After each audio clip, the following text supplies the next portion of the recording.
English students, this is Miss Peacock, and we need to talk about the literary analysis essay, which is focusing on Edgar Allan Poe's short story, The Cask of Amontillado. That is in your content folder. There's a link to the short story, so make sure you've read the short story before you watch this video.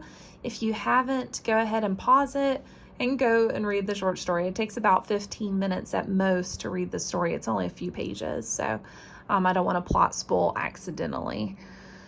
So this type of essay analyzes a literary work by picking an aspect, so that could be a theme, tone, characters, symbolism, etc., and illustrating an argument for the reader using textual evidence. So that could be dialogue and or a description. So dialogue is just conversation between the characters, and then the description is what the author provides to establish what the setting looks like, the surrounding place where the characters are experiencing the plot. So the writer should assume that the reader has read the work. I'm going to read that again. The writer should assume that the reader has read the work. I don't want a whole lot of plot summary. Freshman students can have the tendency to want to say, this happened, then this happened, then this happened, and that's way too much plot summary. If you're summarizing a part of the plot, it should be that you're using it as evidence for your argument.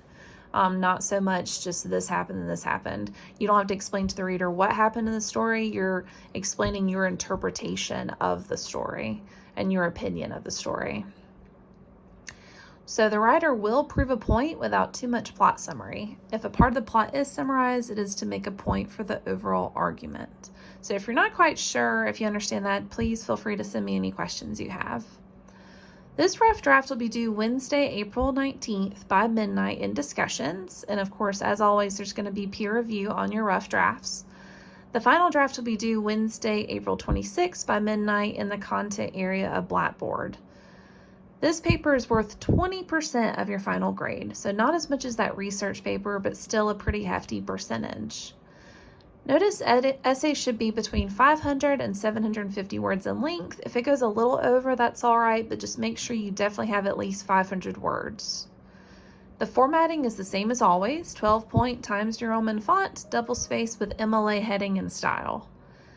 The below topics are based on the Edgar Allan Poe short story, The Cask of Amontillado. So you can focus on themes in the literary work. So one of the major themes in the story is revenge, of course.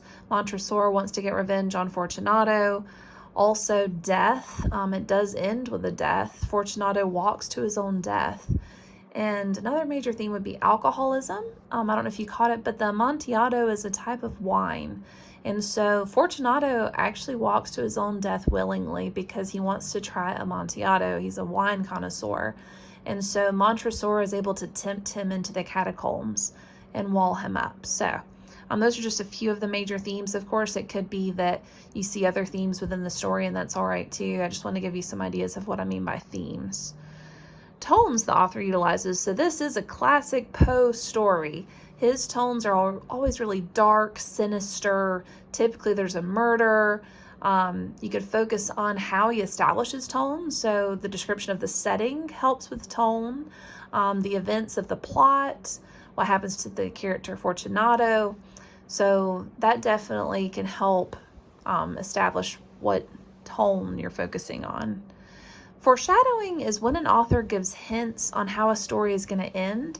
So some of you that are more observant readers, you were not that surprised when Fortunato died. There were several hints that Poe put into the story to show that Fortunato was not going to make it out of the catacombs. So, of course, it starts off with Montresor vowing revenge, which is a major hint. Also, whenever he brings out the shovel, whenever Montresor's like, oh yeah, I'm a mason, and brings out a shovel, it's like, why is he carrying a shovel? That turns out being the murder weapon because he shovels the cement to cover up the opening that he walls Fortunato up into. Also, he says, I shall not die of a cough. And then he says, true, because he knows how he's going to die. He's already premeditated the murder. So those are just some examples of foreshadowing. There's several others in there as well, but I just wanted to give you some hint on what exactly I mean by foreshadowing. Protagonists and antagonists just mean heroes and villains. And this story is such an interesting one because we are given the perspective of the villain. We essentially get into the mind of a murderer. And so I found that character analysis of these characters has been really interesting. Also, notice we're never given a motive on why he wants revenge, why Montresor has vowed revenge. We don't know what Fortunato may have done. And so some of my students have enjoyed just guessing based off the story what Fortunato may be guilty of, painting him as not so much a hero but also a villain. So depending on the angle you want to take, you really can do a fun character analysis for these two characters. Symbolism is when an item represents an idea. So traditionally, of course, flowers would symbolize love, skulls symbolize death. So of course, this story is set in the catacombs. So they're surrounded by bones and skulls. So they are literally surrounded by symbols of death. The alcohol itself, the wine, is symbolic of alcoholism. Also, it's symbolic of addiction. You can take the story as a metaphor for addiction overall, because when we are addicted to something, we willingly harm ourselves. And ultimately, Fortunato's addiction to wine is what is his undoing, essentially. So, of course, there's so many other things that you can take as symbols. The shovel itself, symbolic of murder, or things aren't as they seem because it's not a simple shovel. It turns out being a murder weapon. So really, symbolism is something that you will bring in your own interpretation of the items within the story, which is so interesting. The final draft late submission rule is the same as always, 10 points off every day late. So just make sure you turn in that final draft on time and you won't have to worry about it. And as always, it's going to be scanned using anti-plagiarism software. So just make sure these are your own ideas. Don't get any ideas from online. Of course, there's so many analysis essays about this story, but I don't know if you copied those analysis essays. So just make sure that you write your own ideas for this story. Also know that your essay will be graded using the same grading rubric that I've used for the whole semester. Please let me know if you have any questions. Also, don't forget we have a fantastic writing center with tutors who can help you through this essay as well. Have a wonderful day.